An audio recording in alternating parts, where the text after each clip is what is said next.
Aujourd'hui dans cette vidéo, je vais vous montrer comment faire le réglage du jeu aux soupapes sur une Mini. Donc c'est un 4 cylindres avec l'ordre d'allumage 1, 3, 4, 2. La particularité des moteurs British Leyland, c'est qu'il faut régler en enfonçant une soupape à fond et on va régler celle qui est diamétralement opposée.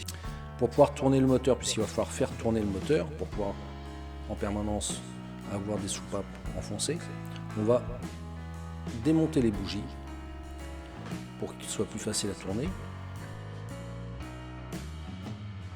Comme on démonte les bougies, on en profite pour regarder comment elles sont.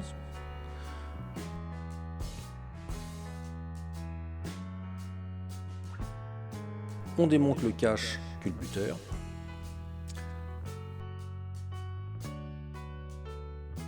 On en profite pour regarder comment il est à l'intérieur, celui-ci est sale, il faudra le nettoyer. Dans la revue technique, on regarde la valeur qu'il faut pour le jeu aux soupapes. Ici, le réglage se fait à froid avec un jeu de 0,30 pour l'admission et pour l'échappement.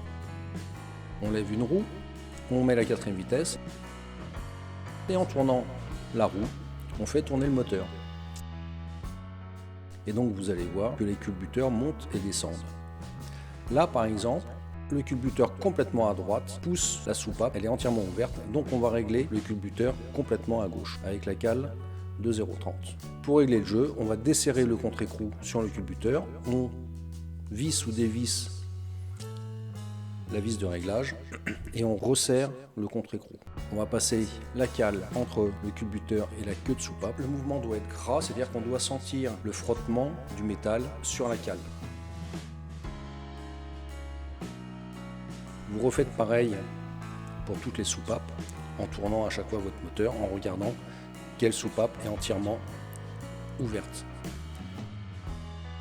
Là vous voyez que c'est la 3e soupape en partant de la droite qui est entièrement enfoncée, donc on va régler la 3e soupape en partant de la gauche.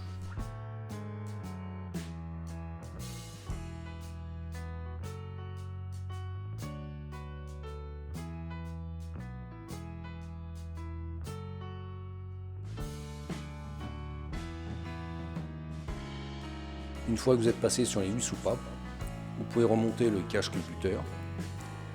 Vous pouvez remonter les bougies.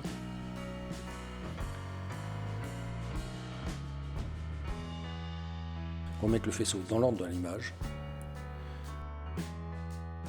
On en profite pour regarder le niveau d'huile. Et vous pouvez démarrer le moteur et écouter s'il n'y a pas de claquements anormaux.